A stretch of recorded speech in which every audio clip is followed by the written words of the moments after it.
Bonjour à tous, Orphée Focus, je fais partie du CNES, donc l'Agence spatiale française, et je vais vous parler un peu de la coopération qu'on a entre le CNES et la Société française de radiologie. Et tout d'abord, j'ai aucun conflit d'intérêt à déclarer, en effet.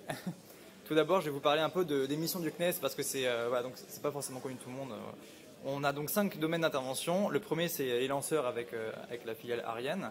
Ensuite, la science de l'univers, de l'espace, l'observation de la Terre et de l'espace, et ensuite la télécommunication et la défense. Donc aujourd'hui, ce qui va nous intéresser pour la collaboration et les axes de développement qu'on a mis en place, c'est surtout la science et l'observation de la Terre.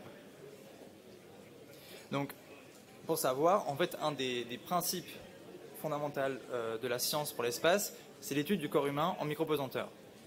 Comme a pu le dire Alain, c'est vraiment un besoin qu'on a pour réussir à pouvoir appréhender les vols habités, les vols lointains.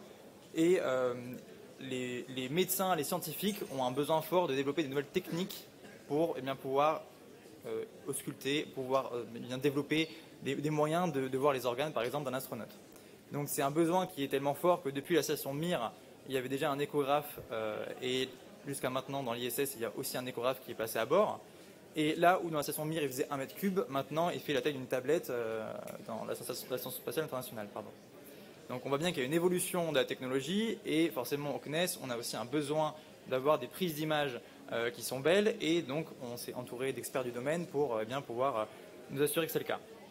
Évidemment, nous rapprocher de la SFR, ça nous permet de non pas développer les technologies de notre coin, mais plutôt le faire conjointement avec les besoins qu'on a communs. Donc ça peut être des choses en miniaturisation, ça peut être des choses en reconstruction à partir de balayage. Donc c'est vraiment quelque chose de très important pour nous, le fait de pouvoir avoir des belles images des astronautes.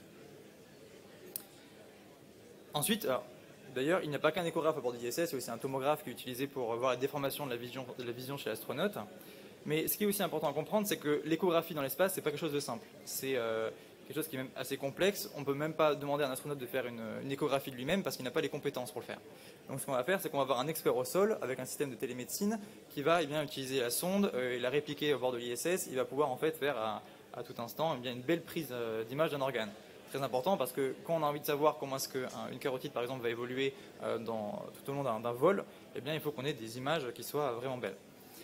Là où il y a un problème, c'est quelque chose qui marche très bien, on a un retour positif, c'est un processus CNES. Là où on a un problème, c'est qu'en fait, il y a une latence entre la Terre et l'ISS qui est de l'ordre de 1 à 2 secondes. Par contre, quand on va aller sur la Lune ou sur Mars, on passe de la seconde à la minute, et du côté des médecines, c'est plutôt assez complexe. Donc on peut envoyer des paquets de données, mais bon, ça sera pas génial.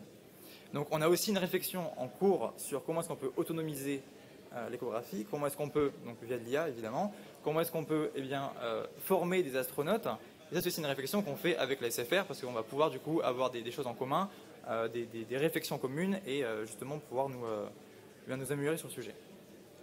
Alors, en fait, il faut comprendre aussi que tout le développement qu'on fait, c'est pour comprendre le milieu spatial, pour développer des technologies pour les vols habités et que ces technologies-là puissent être utilisées aussi par les citoyens parce que sinon, on n'aurait pas vraiment grand intérêt, on est un organisme public. Ensuite, la collaboration ne va pas que sur l'aspect échographie médicale, ça va aussi beaucoup plus techniquement sur le traitement d'images. C'est un truc qu'on fait depuis un certain moment maintenant au CNES et notamment là vous avez en haut la couverture annuelle qu'on fait sur la couverture des sols annuelle de la France. Donc actuellement, si vous voulez, vous pouvez le télécharger chez vous avec une résolution de 10 mètres, vous pouvez savoir comment est-ce que le paysage urbain, le paysage rural évolue. C'est très important pour les agences territoriales et c'est très important même pour le gouvernement, pour les utilisateurs communs de start-up, n'importe quoi qui a envie d'avoir des informations là-dessus. Sachant que l'imagerie satellitaire est aussi assez libre, voilà. Donc c'est quelque chose qui est très important. Forcément, de notre côté, on met pas le traitement d'IA et d'imagerie classique, le traitement d'image classique en place, et il nous paraissait évident que ces traitements qu'on fait en place ont aussi des redondances côté médical. On s'en est rendu compte, même si les besoins finaux sont différents, les technologies qu'on met en place souvent ont de la redondance.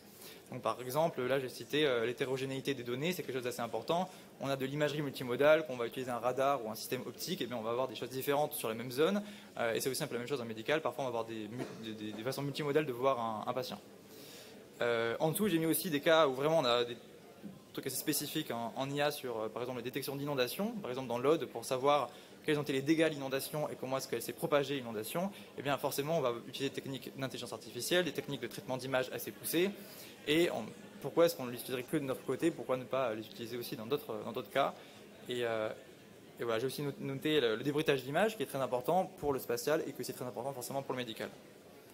Et sur des cas encore plus précis, par exemple sur le cas des décharges illégales, qui est un processus assez particulier au CNES, mais en fait on utilise l'imagerie spatiale pour essayer de détecter ces décharges illégales qui polluent notre paysage et qui polluent en fait la Terre. Eh bien c'est un phénomène qui est très rare, et forcément qui dit phénomène très rare dit assez peu d'imagerie satellitaire pour le détecter, et on doit réfléchir à des processus pour pouvoir augmenter artificiellement cette donnée.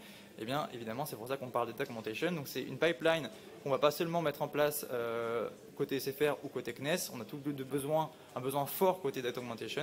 Alors pourquoi ne pas le faire conjointement? Et c'est aussi pourquoi on est partenaire du Data Challenge sur la data augmentation. Tout ça pour vous dire que la coopération CNES-SFR, c'est quelque chose qui nous est très important pour nous parce qu'on a des besoins d'imagerie très forts, que ce soit échographique ou traitement d'images. Et donc je suis très heureux de participer aujourd'hui pour participer à ce Data Challenge aussi.